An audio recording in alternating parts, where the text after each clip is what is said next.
વિધાનસભાના જાગૃત ધારાસભ્ય પ્રકાશભાઈ વરમોરાએ મોબાઈલ સ્પીકર કરી ફોન કરીને કહ્યું, હળવદથી ધર્મનપુર બની રહેલા રોડની સરપ્રાઇઝ વિઝિટ કરતા હળવદ ધારાસભ્ય શ્રી પ્રકાશભાઈ વરમોરા રોડથી 3750 ને બદલે 20 mm થી ઓછી લાગતા કોન્ટ્રાક્ટરને ફોન ઉપર ખખડાવી નાખ્યો હતો અને 3750 mm નો મજબૂત રોડ બનાવવાનું પણ કહ્યું હતું. હળવદથી ધર્મનપુર જે રોડ બની રહ્યો હતો તે ટેન્ડર નિયમ મુજબની કામગીરી કરવામાં આવી રહી ન હતી.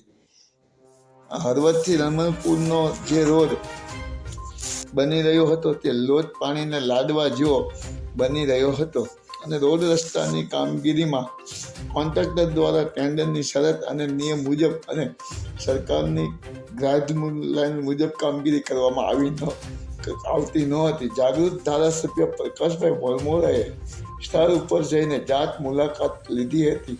હળવદથી ધર્મનપુરનો રોડ સારો બનાવવાની કોન્ટ્રાક્ટરને સૂચના ધારાસભ્ય પ્રકાશભાઈ વરમોરા દ્વારા આપવામાં આવેલી છે.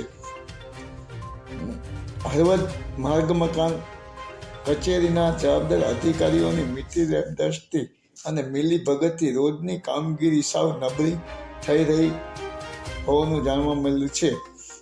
હળવદથી ધર્મનપુર જે રોડ બની રહ્યો છે, આ રોડ રસ્તાની કામગીરીમાં મોટા પાયે ખાયકી અને ભ્રષ્ટાચાર થયો છે.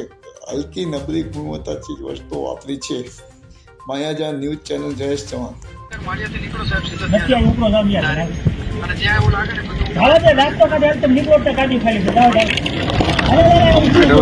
એક લગીયાનું મોનિટરિંગ કરાવડાવો, બરાબર? અને અમે ગમે ત્યારે આવી રીતે ચક્કર મારશું તો આગેવાન લગાડી, બરાબર? અને થિકનેસ રહી ને એ 37.5 હોય, બરાબર? આ 20 mm નથી દેખાતી. ભલે.